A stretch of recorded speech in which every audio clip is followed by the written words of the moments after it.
Hi, you probably don't know me, but odds are you feel bad for me. You see, I'm Prospector's wife, Tara. I know what you're thinking. Oh, that poor woman. The truth is, he's the sweetest guy. Most of the time. But when he starts rambling, yeah, you have no idea. It's actually far worse than you can imagine. In fact, here's a little taste of my world. It's time for Prospector's Picky Pet Peeves on Rock 107. All right, I don't want to seem picky here. Oh, wait, yes, I do. But not everything sad is tragic, and it drives me crazy when people say things are tragic when they're not. And I know it's a losing battle, and I know people are going to misunderstand what I'm saying here, but I'm going to bring it again, because not everything sad is tragic, and that's not what tragic means. Think of a play that's a tragedy. It involves a main character whose ultimate demise is brought upon by a character flaw. He or she is essentially the cause of their own death. Good Lord. I don't know how many times I got to say it, but I don't know where these people learn to drive. Yeah, I don't know why they can't read the signs. But pass on the left, drive on the right. It's pretty simple. Yet on a 3+ hour ride home from Rochester, New York, I had to get behind some jackhole doing 50 in the passing lane when the speed limit is 65 5 different times. All right. And why do I get so mad when I see the phrase on a menu at a restaurant? Homemade. Like homemade pie or homemade soup. When they say something's homemade at a restaurant, are you sure it's not made on site in the restaurant? Because why make it at home and bring it in? Seems like a lot of work. And what if the guy who makes it at home is out sick? What? No soup? No pie? Seems like you're making it more difficult than it needs to be. Plus, what if their home's a pigsty? The establishment needs to pass inspections, or at least bribe somebody, right? What about the house? If they're bringing pies or soups in for home, shouldn't they be inspected too? Seriously? You think that was bad? Try living with him. Love you, honey. Mean it. It's Prospector on Northeast PA's Classic Rock. Rock 107. The pumpkin spice latte hit Starbucks last week, but this is even more exciting. Now, a totally different orifice can enjoy those fall flavors. Good morning, I'm Rock 107's Prospector. Pumpkin spice butt wipes are now a thing that exists. Yeah, a company called Dude Wipes is making them, and they're calling them, this might be the best part of it all, Dumpkin Spice Wipes. According to the description, they're designed to, quote, keep your butt cozy with a pumpkin-spiced mix of clove, nutmeg, and other fall scents.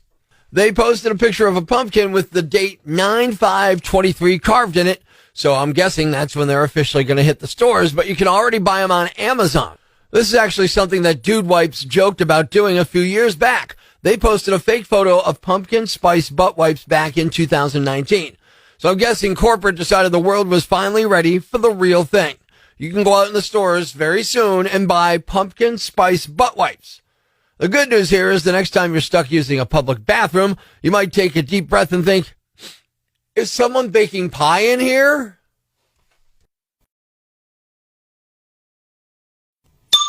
Breaking the news that's already broken. It's time for Prospector's Briefs on Rock 107. Experts are worried that AI could inbreed and fill the internet with garbage. Hey, haven't humans already been doing that for 25 years?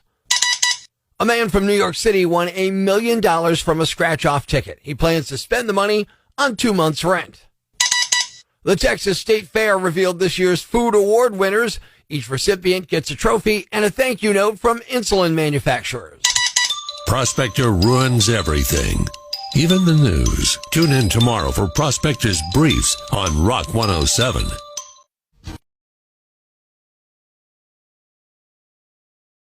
Life's pretty tough right now.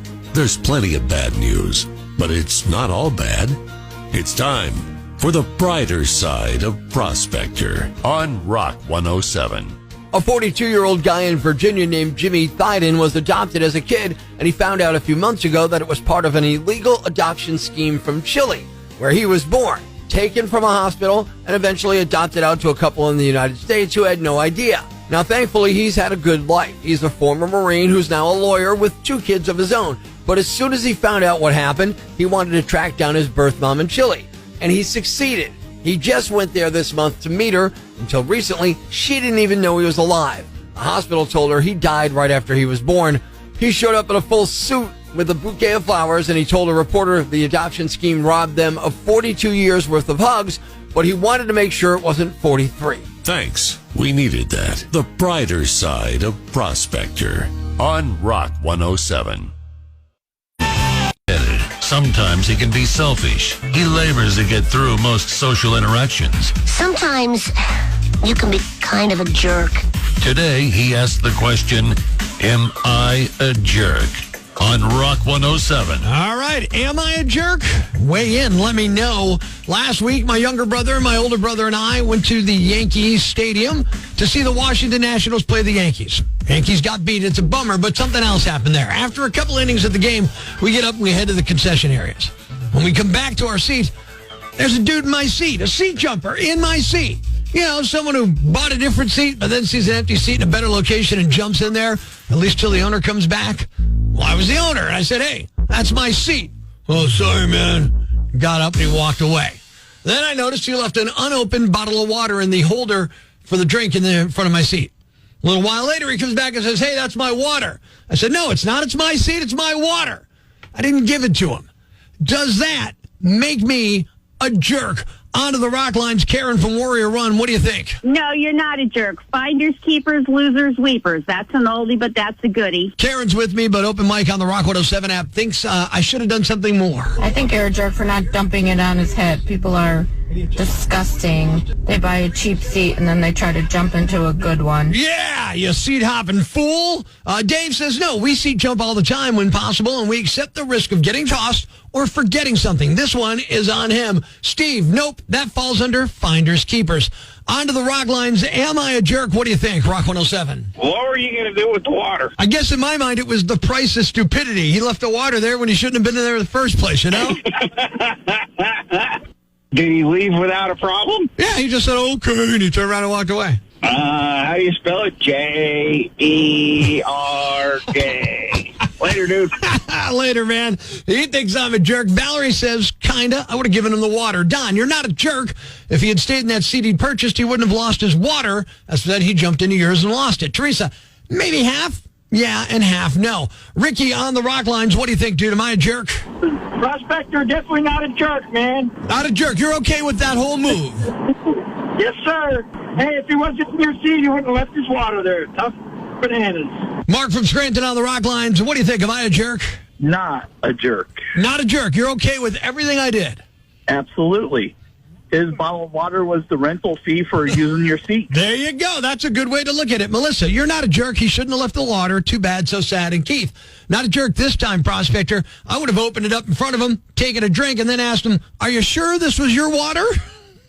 In the question today of am I a jerk for not giving a seat jumper back his bottle of water when he came back to claim it later, the answer is slightly. According to you, Northeast PA, I am not a jerk. After recently scoring a hole in one, which is technically under par, it's official. Prospector is below par. Prospector on Rock 107. Fun on the phones. Good morning. I'm Rock 107's Prospector. Got an email from a guy named Alan who said, hey, Prospector, my wife Candace is on Instagram and is trying to be an influencer. I was wondering if you could prank call her and maybe use the fact that she wants to be an influencer as some way to get in on that. So I came up with a product, a pasta product that she may not want to be a part of. It's another Prospector prank call on Rock 107. Hello? Hi, yeah, we're calling for Candace Schmidt. Hi, yeah, this is me. Candace, hi. My name's Rick. I'm with Italiana Foods, and we have a brand new pasta that we're marketing, and we came across your Instagram, and what we're doing is getting a group of influencers together and take a trip to our world headquarters, which is back in Italy, and we wanted to know if you had just a minute to discuss that trip and if you'd be interested in being a part of it. Yeah, what's up? Right, so I'll give you all the details. We're going to have you head over to Italy. Do you like pasta? I love pasta. Okay, great. We've got fettuccine, we've got angel hair, got ravioli. We got it all, you know. And the big push in food right now is sustainable farming, sustainable living. We have the world's first 100% organic, repurposed, sustainably sourced pasta that's already been consumed. We're able to repurpose that and make pasta for you. So if you'd be interested in an all-expenses-paid trip to Italy, we'd love to fly you over there. Oh, yeah. Yeah, you'd stay in a nice hotel, like a 5-star hotel. You get spa amenities while you're there. And then each day you go to a test kitchen with other influencers. You'd eat the meals and obviously post about it, take pictures, leave reviews, and talk about it. Oh, yeah. That sounds amazing. Right. So you'll be eating... so what? Yeah, go ahead. I'm sorry. Tell me, what was the name of your company again? So it's Italiana Foods, and it's our new product. And basically, it's a repurposed, sustainably sourced pasta. It's pre-digested, already been consumed. And then what we do is we take the... Hold on. Pre-digested? Yeah, so it's already been consumed. It's already been eaten by animals or people? Yeah, what we do, we harvest the byproducts after it's been eaten. We repurpose that, of course, clean it, filter it, and you can make that into a flour that makes a delicious pasta. So it's 100% organic, and it's completely... That kind of sounds like poop. Well, it's not. I mean, obviously, you've seen like Bill Gates is helping repurpose wastewater into clean water. That's exactly what we're doing, but we're doing it with pasta. And we've got the most clever name. I think you'll like it. We're calling it Pusta. Oh. So it's actually poop? Well, no, it's not. Recycling poo? Well, it's recycling the byproducts, the waste byproducts of the pre-digested, consumed pasta and repurposing that. But isn't that poop? Well, it's not poop. I mean, if I wanted to eat poop, I'd give you a bowl of poop, right? It's not. Here's the thing.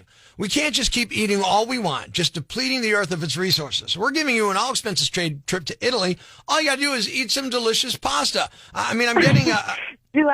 If I post my pictures, do I really need to eat it? Yeah, you really need to eat it. We want people who actually love the product. So you really do need to eat it. It's a good product and it's delicious. Have you eaten this pasta before? Yeah. Oh, yeah. I've tried it. I've had it with meatballs and marinara. It was fantastic. It just sounds it's poop. So I don't know how well you can recycle poop and make it clean and okay for anybody else. Okay. Have you seen the wastewater that's been recycled into clean water? Yeah. It's perfectly clear, perfectly good to drink. You probably had some and you didn't even know it.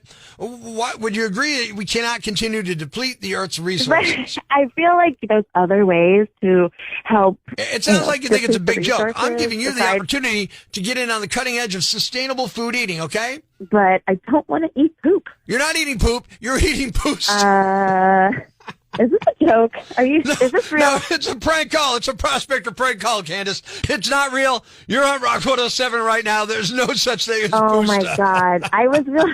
Your husband... I was thinking, is this person really asking me to come eat poop? Your husband, Alan, gave us your number and said you were trying... He did? Yeah. Oh, my God. I'm going to kill him. I was thinking, this can't be a real name of a product. Oh, my God. What's a yam? At a loading dock, behind a school, in a parking lot, outside a real estate agent's office, and in several trash cans. Police found the suspect and cuffed him. When cops searched him, they found 2 live ducklings in his underwear. There's no word on why. The man has been charged with animal cruelty, reckless conduct endangering serious injury, 4 counts of lighting an open-air fire, possessing a weapon, and negligently dealing with proceeds of crime. Nominee number 2. Have you ever been out on a date and totally shot yourself in the foot? Well, at least you didn't shoot your date in the foot. A 19-year-old man named Amari McClung was at the Kentucky State Fair with his girlfriend last week, and he had an unsecured handgun in his waistband. It slipped from his waist, and he reached down to grab it. That's when the gun discharged, and the bullet hit his girlfriend's foot. Officers responded to the shooting and got the woman to the hospital, and it sounds like she'll be okay. Amari was arrested for wanton endangerment and carrying a concealed deadly weapon. He pleaded not guilty and has a court date set for next week. In the meantime, he's not allowed to have any contact with the victim, which was his girlfriend, and he's not allowed to go back to the fair. To be clear, Kentucky does allow guns at the state fair, but you have to be 21 to carry. Amari was 19. Fortunately, no one else was shot. And the winner is... the guy who took his girlfriend to the fair and then accidentally shot her in the foot. You are the Yam Bag of the Day, and we'll move on to Friday's Yam Bag of the Week competition. Keep it here for all the nominees for Prospector's Yam Bag of the Day, weekday mornings on Rock 107. Thanks for listening to Prospector's Prime Cuts podcast. Be sure to catch us live weekdays from 5:30 to 10 a.m. on Rock 107 or online at rock107.com or the Rock 107 app, a free download for your Android or iPhone. Subscribe to the podcast on Apple Podcasts, Google Podcasts, Spotify, Stitcher Radio, or wherever you get your podcasts so you never miss Prospector's Prime Cuts.